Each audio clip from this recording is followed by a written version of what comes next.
রাস্তা জুড়ে আগুনের স্ফুলিঙ্গ, যতদূর চোখ যায় শুধু দাও দাও আগুনের লেলিহান শিখা আর ক্ষতচিহ্ন।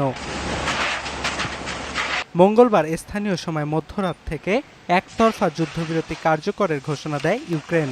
তবে এর কয়েক ঘন্টা আগেই মস্কোর ছোড়া গ্লাইড বোমার আঘাতে কেঁপে ওঠে জাপোরিঝিয়া সহ ইউক্রেনের বেশ কয়েকটি অঞ্চল।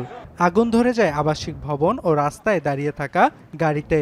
মুহূর্তেই হতাহতদের উদ্ধারে ছুটে যায় নিরাপত্তা কর্মীরা। Кабами нанесли удар по підприємствам, по СТО. Ми прибули одні з перших на місце, надавали допомогу людям з критичними кровотечами. Поранених у мене було десь 4-5. এদিকে যুদ্ধবিরতি ঘোষণা দিয়েও ইউক্রেনে হামলা চালিয়ে রাশিয়া ধৃষ্টতা করছে বলে অভিযোগ করেছেন ভলোদিমির জেলেনস্কি।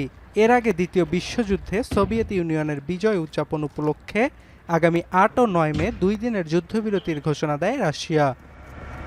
তবে ইউক্রেনের বিরুদ্ধেও পাল্টা হামলার অভিযোগ করেছে মস্কো। জাঙ্কই শহরে কিয়েভের হামলায় কয়েকজনের প্রাণহানির খবর পাওয়া গেছে।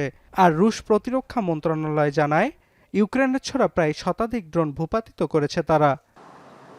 তবে চলমান সংঘাতের মাঝেও ইরান যুক্তরাষ্ট্র পাল্টাপাল্টি যুদ্ধবিরতির উদ্যোগকে স্বাগত জানিয়েছে জাতিসংঘ। চলমান পরিস্থিতির মাঝেই আন্তর্জাতিক ইস্যু ও রাশিয়া মার্কিন সম্পর্কের বিভিন্ন দিক নিয়ে ফোনে কথা বলেন রুশ পররাষ্ট্রমন্ত্রী সের্গেই ল্যাভরভ ও মার্কিন পররাষ্ট্রমন্ত্রী মার্কো রুবিও।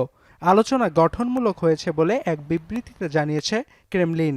তবে বিষয়টি নিয়ে এখনো স্পষ্ট কিছু বলেনি মার্কিন পররাষ্ট্র দপ্তর।